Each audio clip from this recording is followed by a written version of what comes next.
رسول ہے محمد مصطفیٰ آپ صلی اللہ علیہ وسلم فرمایا کہ جو میرے روضے پر آیا میرے اوپر سلام پیش کیا اس پر میری شفاعت لازم ہو گئی۔ پھر فرمایا کہ ما بین بیتی و منبری روضۃ من ریاض الجنہ، کہ میرے روضے اور منبر اس کا درمیان والا حصہ جو ہے یہ جنت کا ٹکڑا ہے۔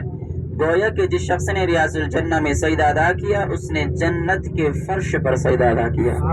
اللہ سے دعا کرتے اللہ تبارک و تعالی بار بار وہاں پر سجدہ کرنے کی سعادت دے۔ ماشاءاللہ کون کون جنت کا نظارہ کر کے آئے ہیں؟ ہاتھ کھڑا سب کر لیں۔ یہ مدینہ منورہ سارا جنت ہی جنت ہے، معلوم ہے؟ نہیں بتایا آپ کو؟ مدینہ منورہ جو ہے یہ سارا زیارت ہی زیارت ہے، سارا جنت ہی جنت ہے۔ اور ہاں جس سے دیکھنی ہو جنت وہ مدینہ دیکھا ہے کوئی شک؟ تو ظاہرین محترم ہماری زیارت کا یہاں سے سلسلہ جاری ہو چکا ہے۔ تمام زائرین اپنے الٹے ہاتھ کی طرف توجہ فرمائیں گے۔ سامنے آپ کے درختوں کے ساتھ آپ کو چھوٹی سی ایک مسجد نظر آئے گی، 3 گنبد ایک مینار نظر آ رہی ہے۔ اس مسجد کا نام ہے مسجد امام بخاری، حضرت امام بخاری رحمت اللہ علیہ کی مسجد۔ گاڑی ہماری یہاں سے یو ٹرن جب کرے گی دوبارہ آپ حضرات اپنے الٹے ہاتھ کی طرف دیکھیں گے، پیچھے جو ہے نا کہ سامنے ایک اور مسجد ہے جس کا نام ہے مسجد امام بخاری رحمت اللہ علیہ، اور آپ کی سیدھے ہاتھ کی طرف یہ مسجد نبوی ہے۔ سامنے جنت البقیع کا قبرستان ہے، جنت کا قبرستان ہے۔ یہ سارا کا سارا جو ہے نا کہ جنت البقیع ہے۔ چلیے اپنے الٹے ہاتھ کی طرف دوبارہ دیکھیں۔ فرنٹ میں بلڈنگ کے سامنے آپ کو جو ہے نا کہ سامنے ایک چھوٹی سی مسجد سفید کلر کی نظر آ رہی ہوگی۔ یہ مسجد ہے مسجد امام بخاری، حضرت امام بخاری رحمت اللہ علیہ کی مسجد، جنہوں نے بخاری شریف کی احادیث لکھی ہیں 3,60,000۔ اور یہ مسجد دکھایا ہوں آپ کے سیدھے ہاتھ کی طرف، اس مسجد کا نام کون سا بتایا؟ جی لگتا ہے اپنے حاجی سب انڈیا گئے ہوئے ہیں، توجہ نہیں ہے۔ چند ہی سیکنڈ گزرے الحمدللہ، بتایا ابھی سے آپ بھول گئے تو پتہ نہیں 5 منٹ بعد کیا رہے گا۔ 1 سال کے بعد آپ یہ بھی بھول جائیں گے کہ پتہ نہیں مدینہ بھی گئے تھے یا نہیں۔ توجہ نہیں ہے۔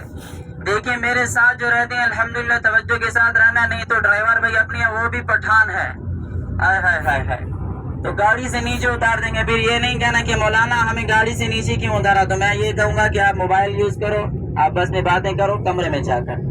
گاڑی میں آئے ہیں جہاں پر جس کی باتیں چل رہی ہیں، دیکھیے آپ اپنا وقت قیمتی جو ہے نا کہ لگا رہے ہیں، لاکھوں روپے لگا کے آئے ہیں، کام کاروبار ہر چیز کو چھوڑ کر یہاں آئے ہیں اور ابھی اپنا وقت دے رہے ہیں۔ اگر اس میں ہماری توجہ نہ ہو تو پھر آنے کا فائدہ؟ کوئی ناراض تو نہیں ہوا؟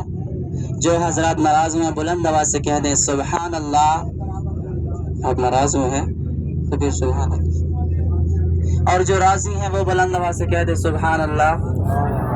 توجہ نہیں ہے آپ کی، بتایا ہے، بولا ہوں کہ جس کی توجہ نہیں ہے بلند آواز سے کہہ دیں سبحان اللہ، تو چند لوگوں کی ماشاءاللہ جواب آیا ہے۔ خیر، سامنے جو مسجد دکھائی تھی مسجد ابو ذر غفاری رضی اللہ تعالی، یہ مسجد ہے کہ اس کے نام تھی نا، یہاں پر حضرت ابو ذر غفاری کا باغ تھا، ایک چھوٹا سا کنواں تھا۔ آپ صلی اللہ علیہ وسلم دن کا کھانا کھا کر کچھ دیر کے لیے یہاں پر آرام فرمانے آتے۔ دیکھیے مطلب آپ یہاں پر ہیں، نماز کی نیت بندی، نفل نماز کی، جب آپ سجدے کی حالت میں لمبا طویل سجدہ ادا کیا، آپ بہت ہی دیر تک سجدے کی حالت میں اور پیچھے حضرت ابو ذر غفاری بیٹھے تھے، تو زاروں قطار زور زور سے رونے لگے۔ جب آپ نے ان کی رونے کی آواز سنی، اپنی نماز کو مختصر کیا، نماز سے فارغ ہو کر پوچھا ابو ذر سے، ابو ذر کیوں رو رہا ہے؟ حضرت ابو ذر غفاری رضی اللہ عنہ عرض کرتے ہیں یا رسول اللہ کہ نعوذ باللہ میں یہ سوچ رہا تھا اب اس دنیا سے پردہ فرما ہو گئے۔ حضور نے فرمایا نہیں ابو ذر، میں تو اللہ کی ذات کا شکر ادا کر رہا تھا، میں تو اللہ کی ذات کا شکر ادا کر رہا تھا کہ اللہ تبارک و تعالی نے آج مجھے اپنی امت کے لیے ایک تحفہ دیا ہے۔ کون سا تحفہ معلوم ہے؟ درود شریف والا تحفہ۔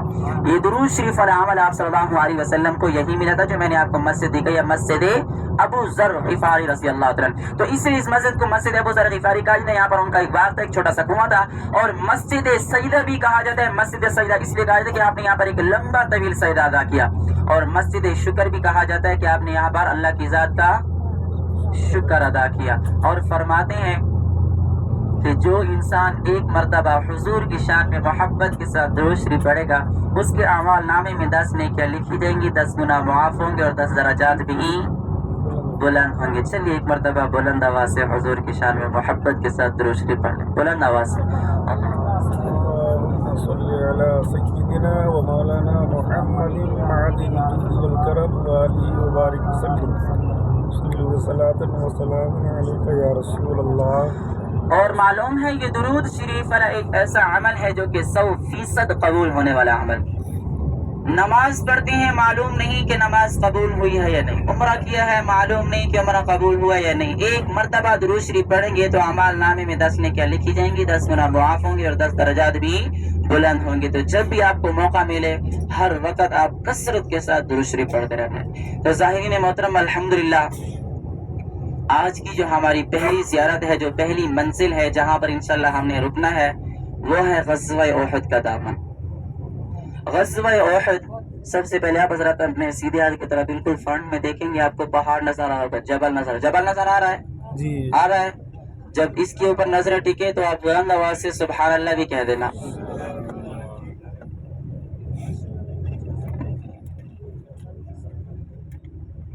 یہ آپ نے پہاڑ دیکھ جی مشکل نہیں ہے، جہاں آپ کو قریب لگے بس کوشش کریں، قریب وہ اچھا رہے گا۔ جی آج رش ہے نا اس لیے، جی آج رش ہے۔ تو ظاہرین محترم عرض کرنے لگے تھے، یہ سامنے جو پہاڑ آپ نے دیکھا یہ سارا کا سارا سونے والا پہاڑ ہے، کشش والا پہاڑ ہے۔ آپ صلی اللہ علیہ وسلم نے فرمایا ھذا جبل احد یحبنا ونحبه على باب من ابواب الجنہ، فرمایا کہ یہ احد کا پہاڑ مجھ سے محبت کرتا ہے، سبحان اللہ۔ پتھر بھی حضور سے محبت کرتے تھے، فرمایا یہ احد کا پہاڑ مجھ سے محبت کرتا ہے اور میں بھی اس پہاڑ سے محبت کرتا ہوں۔ علی باب من ابواب الجنہ، کل قیامت کے دن یہ پہاڑ جنت کے دروازے پر ہوگا اور جنتیوں کا استقبال کرے گا۔ سامنے آپ کے الٹے ہاتھ کی طرف چھوٹی سی پہاڑی آپ کو نظر ہے جس کے اوپر